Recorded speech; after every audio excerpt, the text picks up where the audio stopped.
Like comment share follow করে পাশে থাকবেন। ইউটিউব থেকে দেখলে সাবস্ক্রাইব করবেন।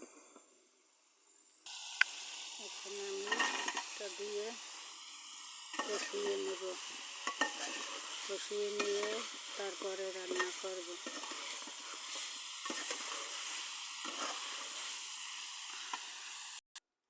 এখন জল দিয়ে দিলাম।